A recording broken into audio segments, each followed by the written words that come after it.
You're walking your own path. Quiet, focused, steady. Then you look to the side.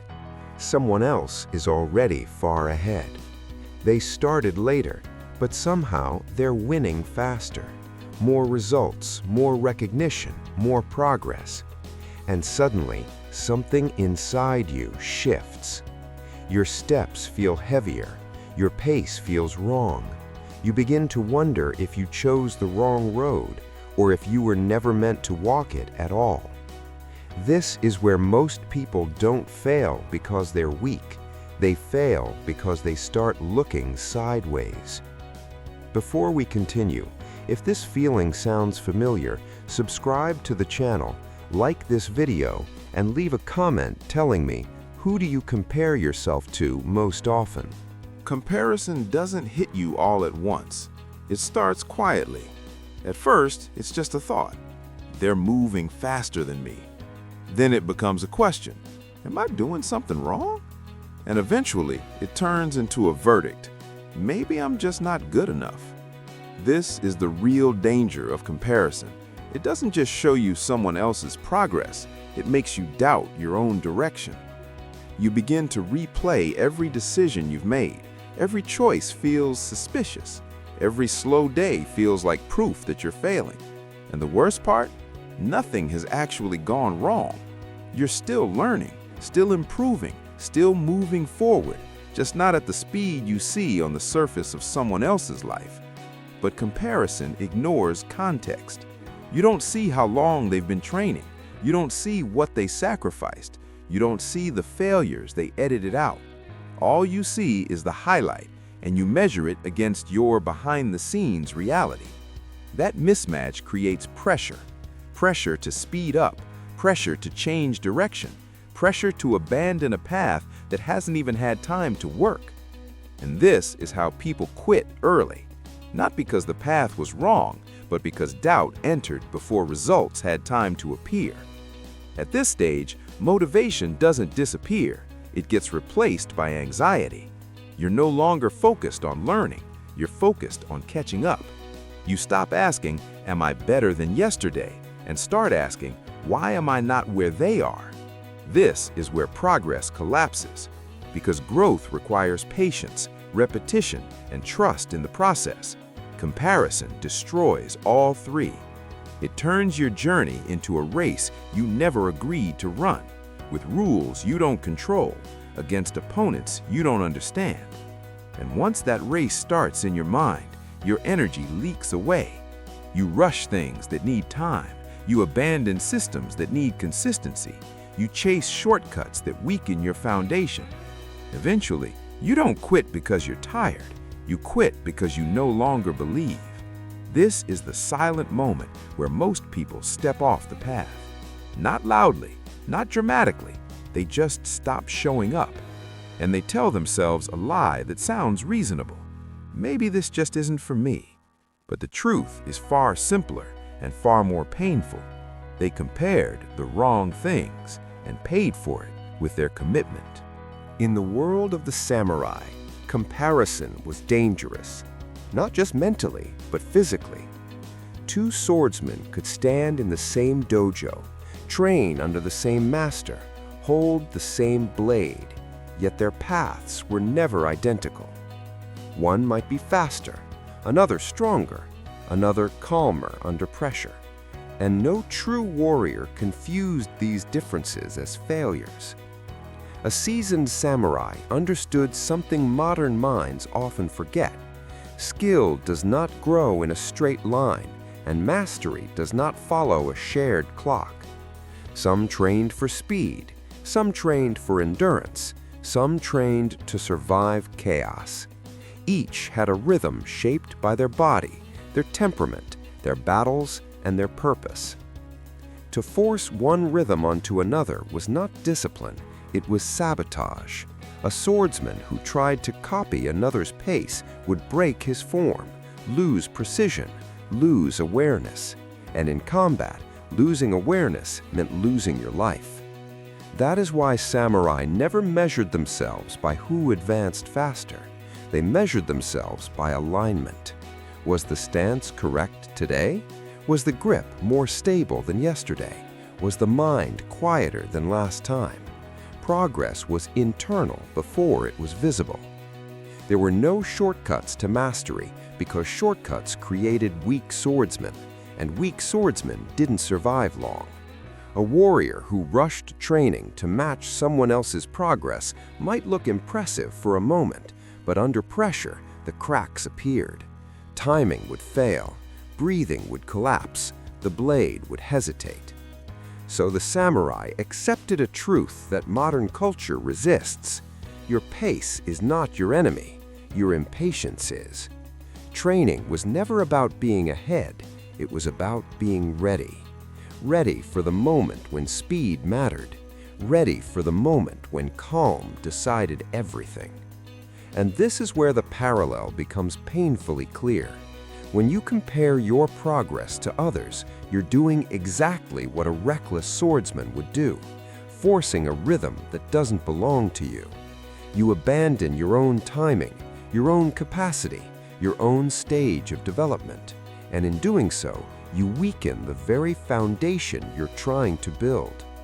The samurai didn't fear being slow, they feared being unprepared. They knew that the blade drawn too early is just as dangerous as the blade drawn too late. Progress, to them, was not a race, it was a synchronization between body, mind, and moment. And that synchronization could never be rushed. Here is the shift most people never make. The problem is not that you compare, it's what you compare against. When you measure yourself against others, you're comparing two completely different timelines, different starting points, different constraints, different invisible struggles. Your brain interprets this as threat, not motivation. That's why comparison doesn't push you forward, it pulls you apart. The nervous system was never designed to process thousands of parallel lives at once. It can track your progress, it cannot fairly judge everyone else's. So when you compare sideways, your mind fills the gaps with assumptions. They're more talented, they figured something out faster, they're meant for this more than you are. None of these are facts, they're guesses fueled by incomplete information. But here's what your mind can process clearly: change over time within the same system. That's why comparing to yesterday works. Yesterday had the same limits you have today, the same responsibilities, the same fears, the same environment. So when you ask a different question, am I 1% better than I was yesterday? You're finally using a fair metric. This shifts everything. Progress stops feeling abstract, effort stops feeling wasted, time stops feeling like an enemy. Instead of chasing outcomes, you begin tracking alignment. Did you show up again? Did you train with more awareness? Did you correct one small mistake? These are signals your brain understands as progress. And when the brain recognizes progress, motivation stabilizes, not spikes, not bursts, stability. That's the difference between people who quit early and people who stay long enough to win. They're not stronger, they're not faster, they're just comparing the right things. The moment you stop measuring yourself against someone else's Chapter 10 and start measuring yourself against your own Chapter 9, you regain control. You stop rushing, you stop doubting every slow day, you stop questioning your right to be on the path, because the only comparison that matters is the one that keeps you moving, and that is always internal. Once the comparison changes, your entire relationship with progress changes with it. You stop scanning the horizon for who's ahead. You stop checking where others are standing. And for the first time in a long while, your attention returns to your own feet. This is the real shift. Not becoming faster, not becoming better overnight, but becoming present with your own movement. When you focus on personal progress, the noise fades, the urgency disappears, The need to prove something vanishes. You no longer need external validation to keep going, because your reference point is internal. This doesn't mean you ignore others. It means you stop using them as a measuring stick. Their success becomes information, not pressure. Their speed becomes context, not a verdict on your worth. And something subtle happens. Consistency becomes easier. When you're not trying to keep up, you can finally keep going. You give skills the time they require. You allow systems to compound. You respect the fact that deep growth is quiet before it's visible. Most people underestimate how long real progress takes and overestimate how fast it should show. That's why they quit. But when you shift your focus inward, time stops working against you. Slow days are no longer failures. They're part of the rhythm. Plateaus are no longer warnings. They're integration phases. You understand that mastery doesn't announce itself every day. Sometimes it hides in repetition. Sometimes it hides in boredom. And that's okay, because boredom means you're no longer distracted by comparison. You're doing the work. This shift also protects you from burnout.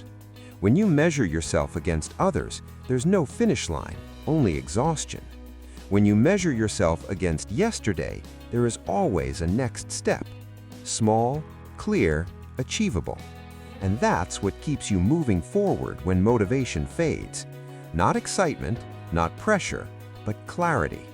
Clarity about what you're building, clarity about why your pace makes sense, and clarity about the fact that progress doesn't require witnesses. It only requires presence. Understanding progress is not enough. You need a way to make it visible. That's where the 1% rule comes in. Not as a motivational slogan, but as a practical system. A 1% improvement is not a breakthrough. It's not dramatic, and that's exactly why it works. It's small enough to repeat, clear enough to measure, and powerful enough to compound.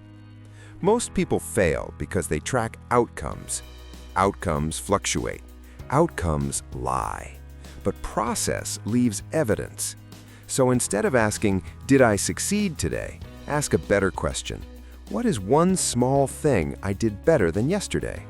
That could be 5 more minutes of focused work, one cleaner repetition in training, one difficult conversation you didn't avoid, one moment you paused instead of reacting. These are not impressive to others. They're not meant to be. They are signals to yourself that you are still moving. Now comes the critical part, recording. If progress stays in your head, it disappears under pressure. If progress is written down, it becomes real. At the end of each day, write one sentence. Today, I improved by 1% when... That's it. No journaling marathons, no productivity apps, no comparison metrics. Just one sentence. This does 2 things immediately. First, it retrains your attention. Your mind stops searching for external proof of success. It starts scanning your own behavior. Second, it builds trust. Not confidence, trust. Confidence is loud and fragile. Trust is quiet and stable. You begin to trust that even slow days count. Even imperfect days leave progress behind. And when doubt shows up, as it always does, you have evidence. Not feelings, not motivation, evidence. Over time, these entries become a map. You'll see patterns, what helps you move forward, what drains your energy, what kind of progress actually matters. This awareness is far more valuable than speed, because speed without direction leads to burnout. Direction without speed leads to mastery. This practice also breaks the comparison loop. You stop asking, "How far am I compared to them?" because you already know where you stand relative to yourself, and that's the only position you can actually improve. 1% doesn't feel powerful today, but it's unstoppable over time. Not because it's fast, but because it's honest. If there's one lesson to carry with you after this, Let it be this: the moment you start looking sideways, you step off your own path. Not because others are wrong, but because their pace was never meant to be yours. Every journey has a rhythm. Every skill has a season. Every form of mastery demands its own timing. When you compare the wrong things, you don't just slow yourself down, you convince yourself to quit. So don't look at how fast someone else is moving. Look at how consistently you're showing up. Don't measure your chapter 1 against someone else's chapter 10. Measure today against yesterday. And when doubt whispers that you're behind, remember this: the samurai did not survive by being faster than everyone else. They survived by being ready when the moment arrived. Your task is not to win a race. Your task is to stay on the path long enough for the work to change you. So keep your eyes forward, keep your focus narrow, and keep recording your progress quietly, honestly, daily. If this message resonated with you, subscribe to the channel, like the video, and leave a comment with one thing you'll improve by 1% today. And above all, don't look sideways.